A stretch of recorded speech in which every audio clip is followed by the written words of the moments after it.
monsieur le premier ministre Ousmane Sonko dafa tàmbali benn tournée bu muy def ci ñetti réewu Afrique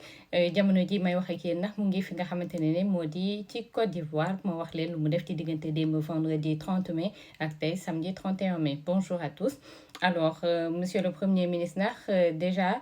démb si vendredi bi dafa doon def benn séance de travail ak premier ministre Côte d'Ivoire. Donc ñaari délégation yi toog nañ waxtaanee ku ci nekk li nga xamante ne mooy say intérêt ak tamit li nga xamante ne loolu la ñu bokk. Donc waxtaanee nañu partenariat yi nga xam ne moo jëm ci wàllum stabilité régionale, wàllum koom-koom bi, sécurité, commerce, agriculture maanaam mbay mi, pêche napp gi, éducation ak infrastructure. Voilà donc mu nekk nag visite boo xamante ne monsieur le premier ministre dafa yóbbaale délégation moom bokk na ci forcément madame wala son excellence Yacine Fall muy ministre des affaires étrangères et de l'intégration africaine, monsieur Serigne Gueye Diop muy ministre commerce ak industrie, monsieur Abdourahmane Sarr muy ministre économie plan coopération ak tamit ministre bi nga xam ne moo yor wàllum napp gi infrastructure maritime et portuaire muy madame Fatou Diouf. Voilà ci côté ivoirien nag ñoom comme seen dëkk la ñu nekk nag andi nañu lépp li nga xamante ne en tout cas moo concerné thématique yi ñuy waxtaanee lu ci mel ni agriculture, développement rural, finance, budget, ressources animales halieutiques, commerce, industrie, jeunesse, insertion professionnelle, culture, voilà enseignement supérieur, communication ak yooyu noonu yëpp. Donc premier ministre bu Côte d'Ivoire moom wax na ne Sénégal ak Côte d'Ivoire dañu war a gën a dëgëralaat li nga xamante ne mooy seen coopération surtout ci wàllum koom-koom bi ak sécurité. Moom monsieur le premier ministre bu Côte d'Ivoire wax na ne nañu gën a ubbi collaboration yi boole ci terrorisme bi, criminalité transnationale, trafic illicite, cybercriminalité ak yeneen yoo xamante ne loolu ci wàllum sécurité bi la. Ki nga xamante ne mooy suñu premier ministre Ousmane Sonko ndax moom bu mu jëlee kàddu moom kontaan lool ci ni ñu ko teeroo encore une fois ak tamit di remercier monsieur le président de la République Alassane Ouattara ci visite bi nga xamante ne nangul na leen ko ak waxtaan yi nga xamante ne ñoom ñu ngi koy waxtaan. Mais moom monsieur le premier ministre ñëwaat na ci vision bi nga xamante ne moom ak réew Sénégal moom lañ am muy côté panafricanisme bi. Donc toujours Afrique d'abord dañu koy jiital lu bëree bëri. Donc moom wax na ne Sénégal ak Côte d'Ivoire dañoo war a gën a liggéey su ko defee benn état benn réew du isolé wu ndaxte boo xoolee àdduna bi réew Asie yi dañoo booloo pour mën a génn ci pauvreté mën a réussir. Réewu naar yi noonu lañ def, réewu européen yi noonu lañ def. Donc lu tax Afrique di nangu ku nekk di isolé wu. Donc réew mu mel ni Sénégal wala bu mel ni Côte d'Ivoire mënul toog moom kese si wetam te mu nekk réew mu ndóol ba pare mu ne daf ciy génn. Loolu mënul nekk. Il faut que ñu joxante loxo ensemble ñu mën a génn ci situation yi nga xamante ne ci la ñu nekk ci li nga ëppalee sa morom war ngaa mën a xool nan ngay def daal ba am ay échange yoo xamante ne dafa baax surtout ci wàllum transformation bi. Voilà donc bi ñu paree nax monsieur le premier ministre bu Côte d'Ivoire moom dafa organiser benn añ spécial pour monsieur le premier ministre Ousmane Sonko. Ñu mayante ay cadeau, monsieur le premier ministre may ko bubu moom tamit mu may ko yére yi nga xam ne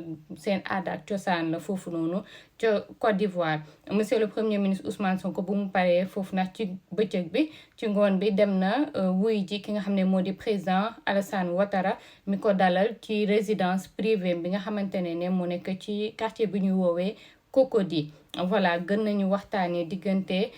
Sénégal ak Côte d'Ivoire. Monsieur le premier ministre Ousmane Sonko jox na ko yóbbante monsieur le président de la République son excellence Bassirou Diomaye Diakhar Faye yóbbante nuyoo ak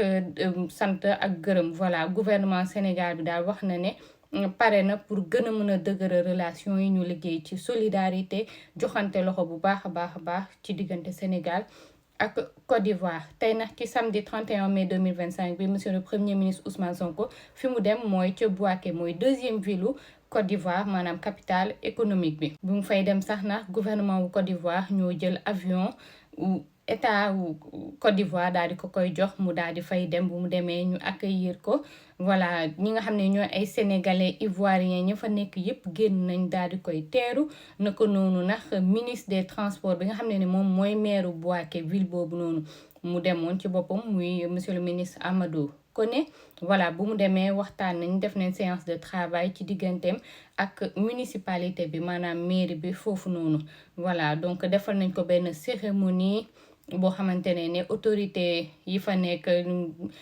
kilifa aada ak cosaan yeeg diine yeeg yooyu noonu yëpp génn nañ teral ko waxtaan ak moom et tout voilà moom na dañu ko def citoyen d'honneur fi nga xamante ne moo di Bouaké def ko roi donc tuddee ko roi wu foofu nga xamante ne ki ko sanc ci boppam moom lañ ko tuddee moom mi nga xam ne mooy monsieur le premier ministre Ousmane Sonko voilà donc ville de Bouaké ma fàttali ne ñoom dañoo def jumelage ak ville Ziguinchor loolu depuis 2021 la donc moom dafa bëgg ñu dëkkaliwaat lëkkaloo boobu jumelage boobu ñu defoon ndaxte foofu noonu ci Bouaké am na boulevard bi fa gën a mag ñu tuddee ko Ziguinchor donc dafa bëgg ñu delluwaat continuer waat liggéey bi nga xamante ne ñu ngi ko doon liggéey ci diggante ñaari mairie yi. Monsieur le premier ministre bu mu paree foofu nag dem na rencontrer communauté sénégalaise bi nga xamante ne ñoo nekk foofu ci Bouaké après mu jëlaat avion bi demaat Abidjan rencontrer waat fa tamit communauté sénégalaise bi nga xam ne ñoo nekk ci capitale bi muy Abidjan. Voilà, monsieur le premier ministre nag suba incha allah dimanche 1er juin 2025 dina quitté fi nga xamante ne moo di Abidjan mu dem Guinée Conakry donc Conakry la jëm bu demee Conakry ndax ba def li mu fa war a def dina dem fi nga xamante ne moo di Sierra Leone donc su ko defee nag après mu daal di ñibbisi en tout cas voyage bu yàgg la nana doon on espère que ni mu demee noonu lay ñëwaatee parce que gis nañu amour bi nga xamante ne ñu ko koy won ak statut bu mu am ci réew Afrique yi ni ñu koy teeroo mu nekk ci côté gouvernement yi mu nekk ci côté population yi gis nañu amour bi ñu koy jox gis nañu regard yi ñu koy xool ni ñu koy teralee fi ñu ko teg voilà donc ñun Sénégal nañu xam ne ki ñu am